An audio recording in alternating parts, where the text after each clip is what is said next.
അസ്സലാമു അലൈക്കും വറഹ്മത്തുള്ളാഹി തആല വബറകാതുഹു. അന്നതാ അജ്മലിൻ്റെ വീട്ടിൽ ഉമ്മ കാത്തിരിക്കുകയാണ് അജ്മലിനെ. ഇവനത് എവിടെ പോയി കിടക്കുക റബ്ബേ? സമയം 10-11 മണിയായി തുടങ്ങി. എന്താ ഇത്ര ഒരു കണക്കും കാര്യങ്ങളും നോക്കാനൊക്കെ? മോളെ ബുഷിയെ, അജുവിനെ കാണാനല്ലോ. ഈ ഒന്ന് ഫോണിലാണെങ്കിൽ ബാലൻസും ഇല്ല. ഞാൻ അമ്മങ്ങളോട് പറഞ്ഞില്ലേ റീചാർജ് ചെയ്യാൻ അയക്കണമെന്നുള്ളത്. ഇക്കാക്കാരോട് പറഞ്ഞുകൊണ്ടിരുന്നു, ഞാനത് വിട്ടുപോയി മോളെ. മുഹ്സിൻ്റെ അടുത്ത് ഫോൺ ഉണ്ടാ ചോദിച്ചു നോക്കുമ്മ. മോളെ അതുണ്ടാവില്ല, പാവം, അതിൻ്റെ അടുത്ത് ഫോണൊന്നുമില്ലടി. എന്നാലും പഠിച്ചോനെ എവിടെയാണ്?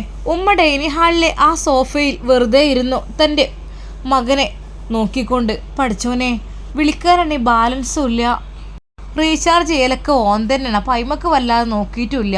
മോളെ ഒന്ന് നോക്കടി, എങ്ങനെയെങ്കിലും പറ്റുമോന്ന്. ഉമ്മ അതൊക്കെ ഇക്കാക്കല്ലോ ഓരോ പ്ലാനിങ് കാര്യങ്ങളൊക്കെ ചെയ്തല്ലേ, നമ്മളല്ലല്ലോ. പിന്നെ എനിക്കായിട്ട് ഇവിടെ ഫോണില്ല, ഞാൻ ഉമ്മാൻ്റെ ഫോണിനല്ലേ യൂസ് ചെയ്യല്. ഉമ്മ ഇക്കാക്ക് വന്നോളും, എന്തെങ്കിലുമൊക്കെ തിരക്കുണ്ടാവും, സ്കൂളൊക്കെ തുറക്കല്ലേ. അപ്പോൾ അതിൻ്റേതായിട്ട് അധ്യാപകർക്ക് എന്തെങ്കിലും സ്കൂളിലൊക്കെ ജോലിയും കാര്യങ്ങളൊക്കെ ഉണ്ടാവുമായിരിക്കും, അതുകൊണ്ടായിരിക്കും. പുസ്തകവും യൂണിഫോമൊക്കെ വരുന്ന ടൈമൊക്കെ അല്ലേ, അപ്പോൾ അത് വിതരണം ചെയ്യലും എല്ലാ കാര്യങ്ങളും ഉണ്ടാവും, അതുകൊണ്ടായിരിക്കും. ഉമ്മാക്ക് സമാധാനമില്ലായിരുന്നു. പഠിച്ചവനെ ഈ കുട്ടി ഇത്ര നേരം വൈകണേ, ഒന്ന് വിളിച്ചെങ്കിലും പറയല്ലോ. ഇതിപ്പോൾ വിളിച്ചും പറഞ്ഞിട്ടില്ല, ഒന്നും പറഞ്ഞിട്ടുമില്ല. സമയം 10-11 മണി കഴിഞ്ഞു. ഉമ്മ നിങ്ങൾ ഉറങ്ങിക്കോളി, ഇക്കാക്ക് വന്നോളൂ. മോളെ ഓൻ വരാതെ ഞാൻ എങ്ങനെയടി ഉറങ്ങുക? ഓൽക്കുള്ള ഭക്ഷണം കാര്യങ്ങളൊക്കെ ഞാൻ ടേബിളിൽ എടുത്ത് വെച്ചിക്കണ്. ഇനിയിപ്പോൾ ഉമ്മ അതൊക്കെ മൂടി വെച്ചതല്ലേ, ഇക്കാക്ക് വരികയാണെങ്കിൽ കഴിച്ചോളൂ, ഉമ്മ കിടന്നോളി. ബുഷി ഉമ്മയെ സമാധാനിപ്പിക്കുന്നു. പെട്ടെന്ന് മുഹ്സിന അങ്ങോട്ട് വരുന്നു. ഉമ്മ എന്തുമ്മ കിടക്കുന്നില്ലേ? മോളെ അജി വന്നിട്ടില്ല, ഓന് വരാതെ ഇപ്പം ഇങ്ങനെ കിടക്കുക. ഒന്ന് വിളിക്കാനാണെങ്കിൽ ബാലൻസും ഇല്ലേ ഫോണിൽ. ഉമ്മ അജുക്ക് വന്നോളും, നിങ്ങൾ കിടന്നോളി, ഉറക്കൊഴിക്കണ്ട. മോളെ എങ്ങനെ ഉറക്കം കിട്ടാനാടി? ഓ അങ്ങോട്ട് അകത്ത് നിന്ന് വാതിലെടുക്കാൻ എനിക്കൊരു സമാധാനമില്ല. സമയം 11:30 കഴിഞ്ഞു, 11:45 കഴിഞ്ഞു. പക്ഷെ അജ്മലിനെ കാണുന്നില്ല. ഉമ്മാക്ക് സമാധാനമില്ല. റബ്ബേ, സ്കൂളിലൊക്കെ ഇത്രമാത്രം യൂണിഫോം മുറിക്കാനും കൊടുക്കാനും പുസ്തകങ്ങൾ വിതരണമൊക്കെ നട്ട പാതിരാക്കും ഉണ്ടാവുമോ? അതൊക്കെ വൈകുന്നേരം ആകുമ്പോൾ കഴിയൂലേ? ഇവനെവിടെ പോയി നിൽക്കുക റബ്ബേ? ഉമ്മാക്ക് സമാധാനമില്ല. ഉമ്മ അള്ളാഹുവിനോട് പ്രാർത്ഥിച്ചു തുടങ്ങി. പഠിച്ചോനെ എൻ്റെ കുട്ടിയെ വേഗം കണ്ട് എത്തിക്ക് റഹ്മാനെ, സമാധാനമില്ല. ഉമ്മ സോഫയിൽ തന്നെ ഇരിക്കുകയാണ്, ദിക്റുകളും സ്വലാത്തുകളും ചൊല്ലിക്കൊണ്ട്. ഉമ്മാക്കൊരു സമാധാനമില്ല. പഠിച്ചോനെ എൻ്റെ കുട്ടി എവിടെ റബ്ബേ? ആർക്കും ഒന്ന് വിളിച്ചു നോക്കാനും നമ്പറൊക്കെ ഉണ്ട്, പക്ഷെ ഇതിൽ ബാലൻസ് ഇത് എങ്ങനെയാ ചെയ്യാൻ എനിക്ക് അറിയണില്ല. മോനോട് ഞാൻ പറഞ്ഞിരുന്നു, മറന്നതാണ്. ഞാൻ പിന്നെ പറയാൻ വിചാരിച്ചതായിരുന്നു. 2 ദിവസം മുമ്പ് തന്നെ കഴിയുന്നുള്ളത് വന്നപ്പോൾ തന്നെ ഞാൻ പറഞ്ഞിരുന്നു. പഠിച്ചോനെ എൻ്റെ കുട്ടി ഇതെവിടെ? ആ ഉമ്മ ആ ഡൈനിങ് ഹാളിൽ തന്നെ ഇരുന്നു തൻ്റെ മകനെ കാത്തിരുന്നു കൊണ്ട്. എൻ്റെ മോൻ ദാ ഇപ്പോൾ വരും എന്ന് കരുതി. സമയം 12 കഴിഞ്ഞു. ബുഷി എണീറ്റ് വന്നു. ഉമ്മ എന്താ ഉറങ്ങുന്നില്ലേ? ഇക്കാക്കത് എവിടെ പോയി കിടക്കുക?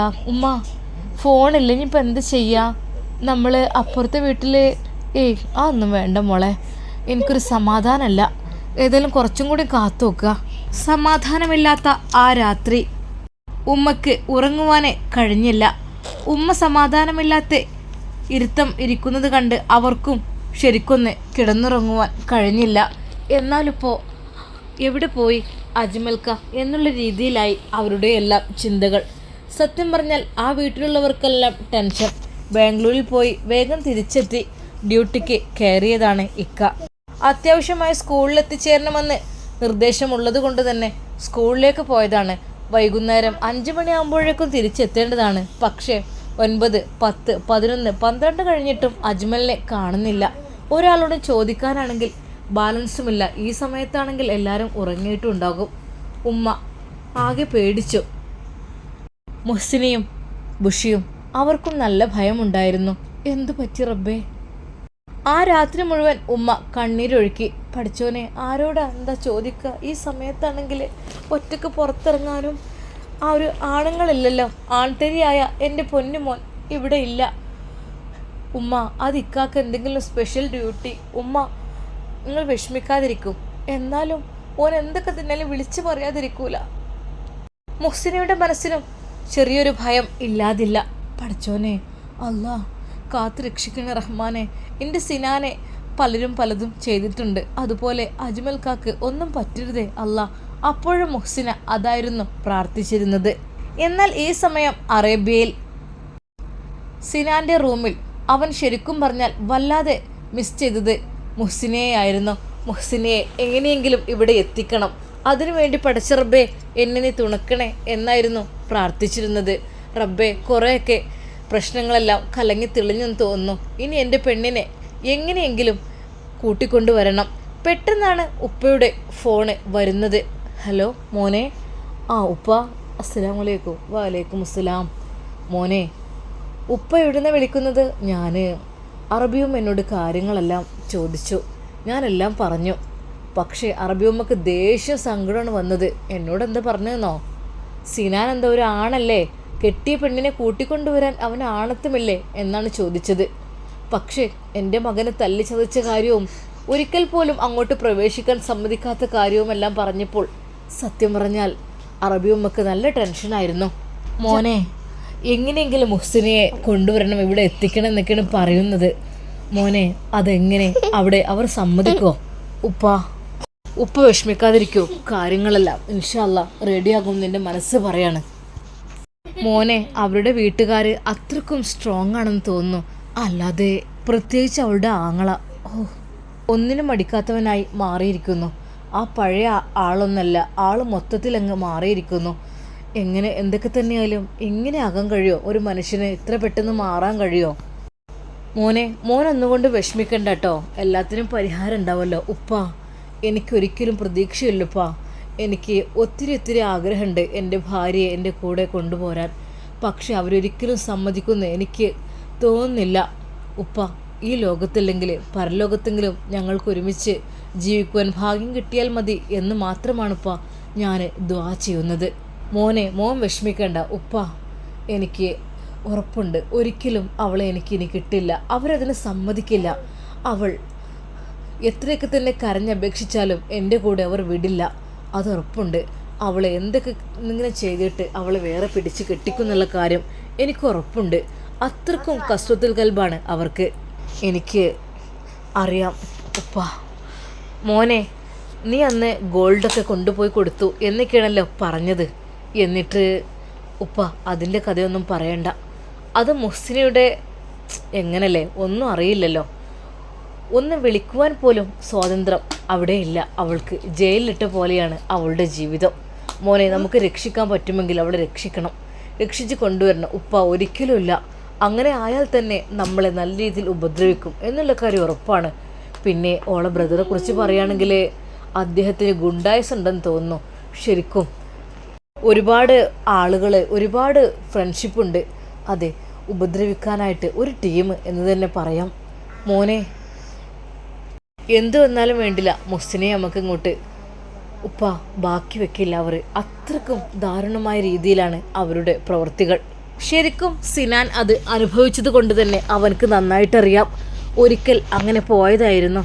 പക്ഷേ പിന്നീട് താൻ ബോധമില്ലാത്ത അവസ്ഥയിൽ റോഡരികിൽ കിടക്കുന്ന നിലയിലായിരുന്നു എൻ്റെ അവസ്ഥ.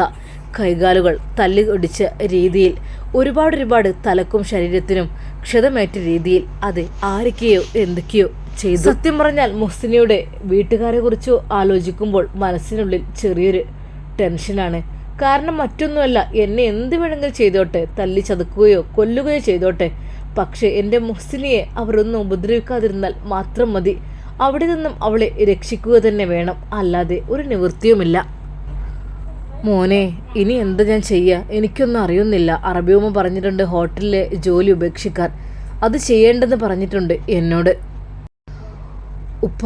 എനിക്കിവിടെ മാനേജർ പോസ്റ്റിലേക്ക് ഒരു ജോലി കിട്ടിയിട്ടുണ്ട്. മോനെ, അത് നീ അറിഞ്ഞില്ലേ? അത് എങ്ങനെ കിട്ടിയെന്ന കാര്യം നിനക്കറിയോ? ഇല്ലുപ്പ, ഞാനവിടുത്തെ സെയിൽസായിട്ട് ജോലി ചെയ്തിരുന്ന സമയത്ത് പെട്ടെന്നാണ് എനിക്ക് അറബി വീട്ടിലേക്ക് അങ്ങനെയൊരു ജോലി. മോനെ, അതൊക്കെ ഞാൻ പറഞ്ഞു തരാം. അതൊക്കെ വേറെ വഴികളിലൂടെയാണ് കിട്ടിയത്, അല്ലാതെ പെട്ടെന്നൊരു മാനേജർ പോസ്റ്റിലേക്കെന്ന് പറഞ്ഞാലേ അത് അല്ല. അപ്പോൾ അറബിയമ്മ അറിഞ്ഞുകൊണ്ട് അതൊക്കെ ഞാൻ പിന്നീട് പറയാം. ഇപ്പോൾ തൽക്കാലം നീ അവിടെ നിൽക്ക്. നിനക്ക് കുറച്ച് അവിടുത്തെ കാര്യങ്ങൾ നോക്കി നടക്കുന്ന ജോലി മാത്രമാണ് ഉള്ളത്. ആ ഒരു ഷോപ്പിൻ്റെയും പിന്നെ അറബി വീടിൻ്റെയും മിക്കവാറും നിനക്ക് അറബി ഹൗസിലെ കാര്യങ്ങൾ നോക്കി നടത്തുന്ന ആളായിരിക്കും നീയെ. തൽക്കാലം അവിടെ നിന്ന് നിൽക്ക്. മോനെ, നിൻ്റെ റൂമൊക്കെ എങ്ങനെയുണ്ട്? മാഷാ അല്ലാ, അടിപൊളിയാണ്, സെറ്റപ്പാണ്, വലിയ റൂമാണ്, എല്ലാ സൗകര്യങ്ങളും അടങ്ങിയ. പക്ഷേ ഉപ്പാ, മോനെ, എനിക്ക് നിൻ്റെ വിഷമങ്ങൾ മനസ്സിലാകുന്നുണ്ട്. എന്തൊക്കെ തന്നെയായാലും നമുക്ക് മുഹ്സിനിയെ ഇങ്ങോട്ട് കൊണ്ടുവരണം. ഇൻഷാ അല്ലാ, അതിനുവേണ്ടി പ്രാർത്ഥിക്കാം നമുക്ക്. ഉപ്പയും മകനും സംസാരിച്ചു കൊണ്ടിരിക്കുകയാണ്. മോനെ, എന്നാൽ ശരി മോനെ, ഉറങ്ങിക്കോ, സമയം ലേറ്റ് ആവണ്ട. ആ ആയിക്കോട്ടുപ്പാ. ആ രാത്രിയും സിനാനെ ഉറക്കം വരുന്നേയില്ല. പഠിച്ചോനെ, ഇത്ര വലിയ സൗകര്യങ്ങളോട് കൂടി റൂം ഒറ്റയ്ക്ക് എനിക്കെന്തിനാ? എനിക്കൊരു ചെറിയൊരിടം കിടക്കുവാൻ മാത്രം മതിയായിരുന്നു ഞാൻ ഒറ്റക്കാണെങ്കിൽ. പക്ഷേ ഇങ്ങനെയൊരു റൂമാണ് എനിക്ക് ഉള്ളതെങ്കിൽ എനിക്ക് എൻ്റെ ഭാര്യ എൻ്റെ കൂടെ വേണമായിരുന്നു.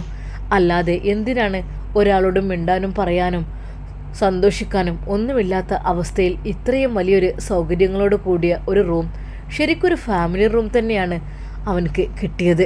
ഉപ്പയുടെ മനസ്സിലും പെട്ടെന്ന് തന്നെ മുഹ്സിനിയെ കൊണ്ടുവരണം, എങ്ങനെയെങ്കിലും സിനാൻ്റെ കൂടെ താമസിപ്പിക്കണം എന്നുള്ള ചിന്തയായിരുന്നു.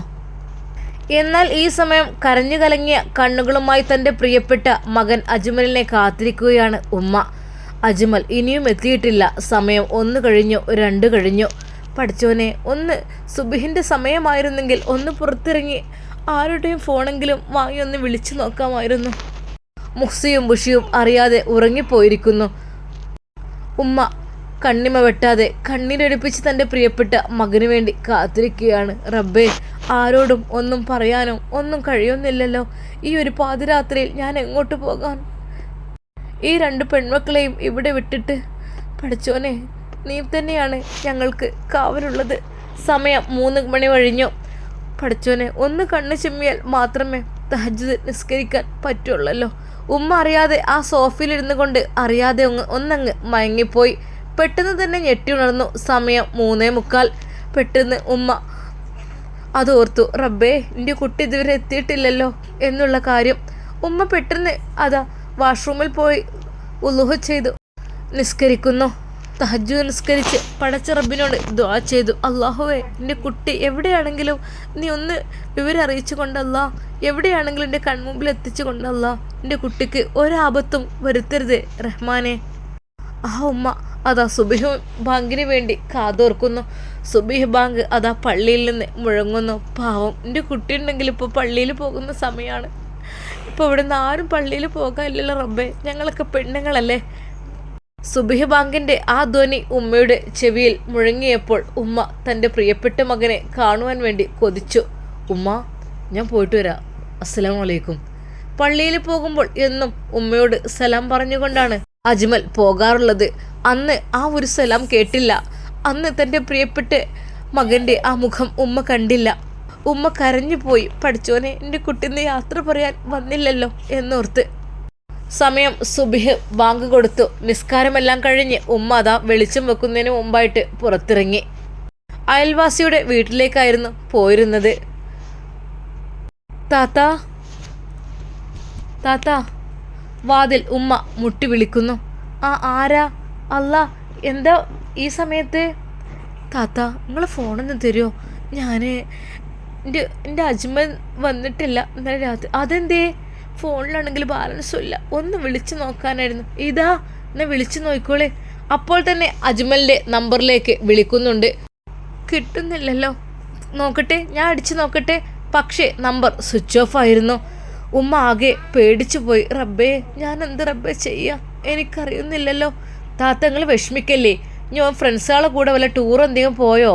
എൻ്റെ കുട്ടി ഒരിക്കലും അങ്ങനെ പറയാതെ പോവില്ല. ഒരിക്കലും എൻ്റെ കുട്ടി പറയാതെ പോകുന്ന ആളല്ല. എന്തൊരു കാര്യം എന്നോട് ചോദിച്ചിട്ട് എൻ്റെ കുട്ടി പോവുള്ളൂ. എനിക്ക് നന്നായിട്ടറിയാം ഓനെ. ആ ഉമ്മ കരഞ്ഞുകൊണ്ട് പറഞ്ഞു, നിങ്ങൾ വിഷമിക്കല്ലേ, നമുക്ക് അന്വേഷിക്കാം. എവിടെയെങ്കിലും എന്തെങ്കിലും. ഇന്നലെ എവിടെയായിരുന്നു? ഇന്നലെ സ്കൂളിലേക്ക് പോയതായിരുന്നു. സ്കൂളിലേക്കൊന്ന് ആ നമ്പറിലേക്ക്, അതിനവിടെ ഒന്നും ഈ സമയത്ത് തുറന്നിട്ടുണ്ടാവില്ലല്ലോ. ഒന്ന് വെളിച്ചം വെച്ചോട്ടെ താത്ത, നിങ്ങൾ വിഷമിക്കല്ലേ, ഞങ്ങൾ വിളിച്ചു നോക്കട്ടോ. ഉമ്മ കരഞ്ഞുകൊണ്ട് തിരിച്ച് വീട്ടിലേക്ക് ചെല്ലുമ്പോൾ ബുഷിയും മുഹ്സിയും കാത്തിരിക്കുന്നുണ്ടായിരുന്നു. ഉമ്മ, എന്തായി? കിട്ടിയോ മോളെ? ഫോൺ സ്വിച്ച് ഓഫാണ്. എൻ്റെ കുട്ടി എവിടെ? എൻ്റെ കുട്ടീനെ ആരെങ്കിലും എന്തേ ചെയ്തു റബ്ബേ? പഠിച്ചോനെ, എൻ്റെ കുട്ടിയെ നീ കാത്തു രക്ഷിക്ക് റഹ്മാനെ. ആ ഉമ്മ പൊട്ടിക്കരഞ്ഞുകൊണ്ടിരിക്കുകയാണ്. ഉമ്മങ്ങൾ കരയല്ലേ, മുഹ്സിനെയും ബുഷിയും ഉമ്മയെ സമാധാനിപ്പിക്കുന്നു. എൻ്റെ കുട്ടിയില്ലാതെ എന്ത് ജീവിതം എനിക്കിവിടെ ഉള്ളത് റബ്ബേ. എനിക്ക് താങ്ങായും തണലായും ഉള്ളതാണ് ഓൻ്റെ ഉപ്പ. ഓനെ ഏൽപ്പിച്ചിട്ടാണ് പോയത്. ഞാൻ എന്താ റബ്ബേ ചെയ്യുക? എൻ്റെ കുട്ടിയില്ലാതെ. ആ ഉമ്മ കരയുകയായിരുന്നു. അത് കേട്ട് മുഹ്സിനക്കും ബുഷിക്കും സങ്കടം സഹിക്കാൻ കഴിഞ്ഞില്ല. ഉമ്മങ്ങളിങ്ങനെ കരയല്ലേ. അയൽവാസി താത്ത അതാ നടന്നു വരുന്നു. എവിടെ നാവല്ലേ നിങ്ങളെ കാക്ക പോയത്?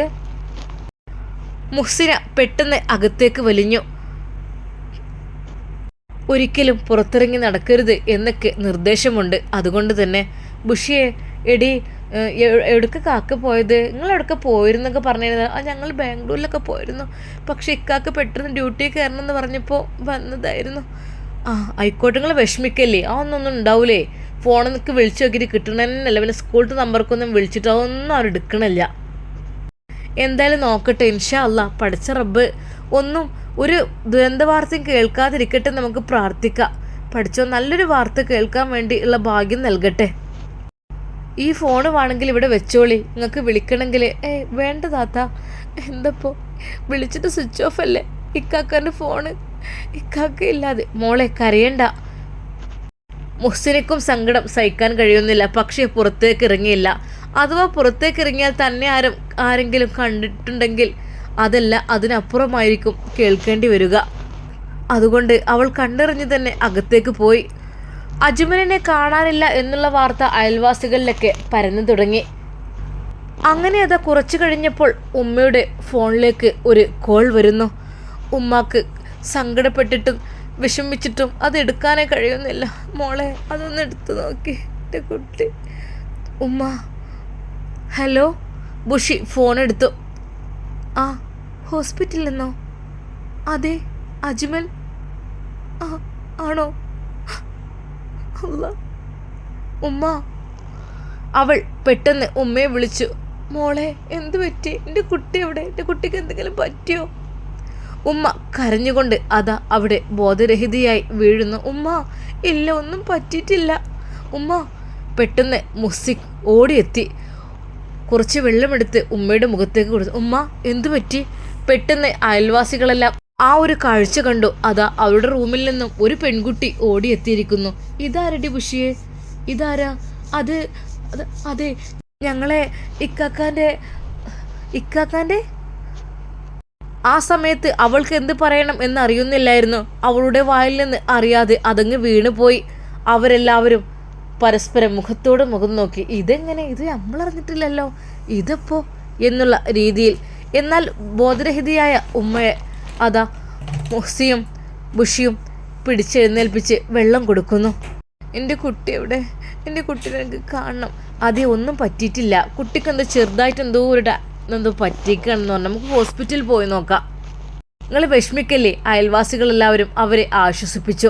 തൻ്റെ പ്രിയപ്പെട്ട കുഞ്ഞിനെ എന്തൊക്കെയോ പറ്റിയിരിക്കുന്നു എന്നുള്ള യഥാർത്ഥ സത്യം അതാ ആ ഉമ്മ മനസ്സിലാക്കുകയാണ്. അല്ലാ, കൈവിടല്ല അല്ലാ, ഞങ്ങൾക്ക് ആരുമില്ല അല്ലാ. പഠിച്ചോനെ, എൻ്റെ കുട്ടിയെ നീ രക്ഷിക്കല്ല. ആ ഉമ്മ കരഞ്ഞ് പോവുകയാണ്. പെട്ടെന്ന് അയൽവാസിയായവർ അതാ വാഹനം എടുത്തു. നമുക്ക് ഹോസ്പിറ്റലിൽ പോയി നോക്കാം, നിങ്ങൾ കയറിക്കോളി. എന്തോ എന്തൊരു പ്രശ്നം എന്തോ പറ്റിയത് തോന്നുന്നുണ്ട്. പിന്നെ ഫോണ് അതൊക്കെ വേണമെങ്കിൽ അതറിയില്ലല്ലോ. ആ സമയത്ത് എങ്ങനെയൊക്കെയോ എന്തൊക്കെ തന്നെയാലും അവർ അതാ എല്ലാവരും കൂടെ ഹോസ്പിറ്റലിലേക്ക് പോകുന്നു. മുഹ്സിന ഒരു നിമിഷം ഞെട്ടിപ്പോയി. പഠിച്ചോനെ, എന്നെ എങ്ങാനും ഞാൻ അവിടെ കണ്ടല്ലോ അവിടെ ഉള്ളവർ. ബുഷിയെ, ഉമ്മ ഞാൻ ഇവിടെ നിന്നോളാട്ടോ, നിങ്ങൾ പോയിക്കോളി. എനിക്കൊരിക്കലും അങ്ങോട്ട്. അല്ല മോളെ, നീ ഒറ്റയ്ക്ക് ഇവിടെ നിൽക്ക്. മോളിവിടെ നിൽക്കണ്ട, പോരി. വേണ്ടുമ്മ, എനിക്ക് ഭയമാണ്, എനിക്ക് പേടിയാണ്. എന്നെ അവർ പിടിച്ചു കൊണ്ടുപോകും ആരൊക്കെ തന്നെ കണ്ടാലും. എന്നാ മോളെ, ഞങ്ങൾ വേഗം എന്നാ പോയിട്ട് വരാട്ടോ. ബുഷി അല്ലെങ്കിൽ ഇവിടെ നിന്നോട്ടെ. ആ ഉമ്മ കരഞ്ഞുകൊണ്ട് വാഹനത്തിൽ കയറി കൂടെ ബുഷിയും. അവർ നേരിയതാ ഹോസ്പിറ്റൽ ലക്ഷ്യം വെച്ചുകൊണ്ട് പോകുന്നു. അജ്മലിന് എന്തു പറ്റി, എന്താണ് അവന് സംഭവിച്ചത് എന്നൊന്നും ആർക്കും ഒന്നും അറിയുന്നില്ല. ഹോസ്പിറ്റലിൽ നിന്നും ആ ഒരു കോൾ വന്നപ്പോഴാണ് കാര്യങ്ങൾ മനസ്സിലായത്. എന്താണെന്ന് അവരും വ്യക്തമായി പറഞ്ഞില്ല. ഉമ്മ കരഞ്ഞുകൊണ്ട് ഹോസ്പിറ്റലിലേക്ക് പോവുകയാണ്. മുഹ്സി പാവം വീട്ടിലും. അജ്മൽക്കാക്ക് വേണ്ടി ഹൃദയം പൊട്ടി ദ്വാ ചെയ്യുകയാണ് മുഹ്സി. പഠിച്ചോനെ, ഇക്കാക്കയുടെ സ്ഥാനത്താണ് അവരെന്നെ കണ്ടത്. റഹ്മാനെ, അവർക്കൊന്നും സംഭവിക്കല്ലേ അല്ലാ. ഇൻഷാ അല്ലാ, നമുക്കിതിൻ്റെ ബാക്കി ഭാഗം നാളെ കാണാം. അതുവരേക്കും എല്ലാവർക്കും അസ്സലാമു അലൈക്കും വറഹ്മത്തുള്ളാഹി തആല വബറകാത്തു. അജ്മലിന് എന്തായിരിക്കും സംഭവിച്ചിട്ടുണ്ടാവുക? എൻ്റെ പ്രിയപ്പെട്ട കൂട്ടുകാർക്ക് മനസ്സിൽ എന്താണ് തോന്നുന്നത്? എന്തൊക്കെ തന്നെയാലും നിങ്ങളുടെ അഭിപ്രായങ്ങൾ കമൻറ്റ് ചെയ്യുക. ഇൻഷാ അല്ലാ, നമുക്ക് ഇതിൻ്റെ ബാക്കി ഭാഗം നാളെ കാണാം. അതുവരേക്കും എല്ലാവർക്കും അസ്സലാമു അലൈക്കും വറഹ്മത്തുള്ളാഹി. പ്രിയപ്പെട്ട കൂട്ടുകാരെ, സ്റ്റോറി ഇഷ്ടപ്പെട്ടിട്ടുണ്ടെങ്കിൽ ഒരു ലൈക്ക് തരണേ.